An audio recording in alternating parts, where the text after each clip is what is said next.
Today's top stories. President Biden visits the city of Buffalo after a deadly racist attack strikes the community.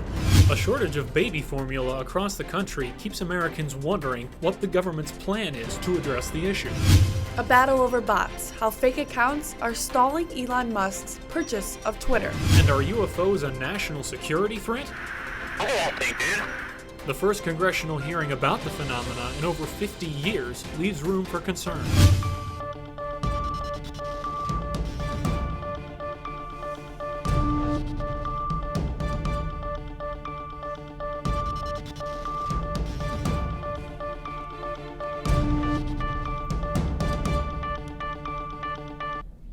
Good afternoon and welcome to Northwestern News Report. I'm Bailey Eichner.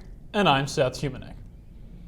Today's top story, President Joe Biden and First Lady Jill Biden arrive in Buffalo to pay their respects to a grieving community. With more on this story, Jessica Lazo joins us here in the studio. What can you tell us, Jess? That's right, Bailey. President Biden arrived in Buffalo this morning 3 days after an 18-year-old white gunman killed 10 people and wounded 3 others in a racially motivated terrorist attack at a local supermarket. Considered one of the deadliest racist massacres in recent American history, Peyton S. Gendron of Conklin, New York, drove 200 miles to open fire in a Tops Friendly Market store in a predominantly black neighborhood. 11 of the victims were black, and the attack is being investigated as a hate crime. Shortly after Gendron was captured, authorities discovered evidence indicating Gendron's white supremacy ideologies through a manifesto that was filled with racist, anti-immigrant views and his belief in the replacement theory. Authorities found an anti-black racial slur written on the gunman's weapon as well, while investigators discovered a 180-page diatribe posted online detailing his plan and motives for the attack. Gendron is currently in custody under suicide watch. Thanks, Jess. President Biden delivered his remarks on the Buffalo shooting. Jess, what do we need to know about this press conference? President Biden emphasized the need for the U.S. to have the courage to stand up against white supremacy. He also realized that tragedy will happen again, but it's what we do now that can allow us to change the trajectory for the future. Jess, thank you so much.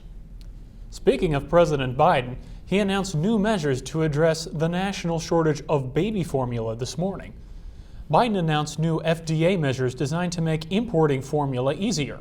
Today, we took another important step with the FDA, the Federal Drug Administration, announcing guidance that will allow major formula manufacturers to safely import formula that is not currently being produced in the U.S. market. The government is also taking steps to boost domestic formula production, as the Justice Department petitioned a court to reopen the Abbott plant with FDA supervision. Experts believe the closure of the plant, along with February recalls, are driving factors behind the shortage. Hundreds of Ukrainians evacuated a steel plant that was considered the last holdout in Mariupol. The plant was a symbol of resistance against the Russian invasion. Ukraine's months-long fight to defend Mariupol is effectively over after the evacuation of more than 260 Ukrainians from the Azovstal steel plant. The Ukrainian military declares the troops' mission at the plant fulfilled. Yesterday, the defense minister said about 50 seriously wounded troops were transported to a medical facility, and the holdouts left on the buses. The Ukrainian deputy prime minister says her government expects to exchange Russian prisoners of war for wounded Ukrainian troops. Earlier today, Taiwan President Tsai Ing-wen condemned the attack on a Taiwanese church that took place over the weekend in Laguna Woods, California, via a statement from her office's Facebook page. She extended her condolences to 52-year-old Dr. John Chang, who lost his life, and the 5 other victims injured in the attack, while emphasizing violence is never the answer. Authorities say this was an attack motivated by hate toward the Taiwanese community. The man who opened fire, 68-year-old David Chu, is a U.S. citizen who immigrated from China when he was a child.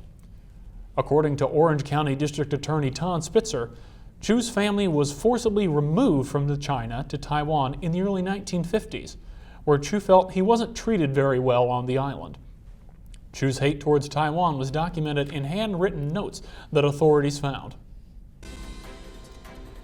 Coming up, a battle over bots is dampening the deal between Elon Musk and Twitter. And from conspiracy theory to congressional hearings, the government takes steps to look into UFOs. Welcome back to Northwestern News Report. A battle over bots slowing the sale of Twitter to Elon Musk.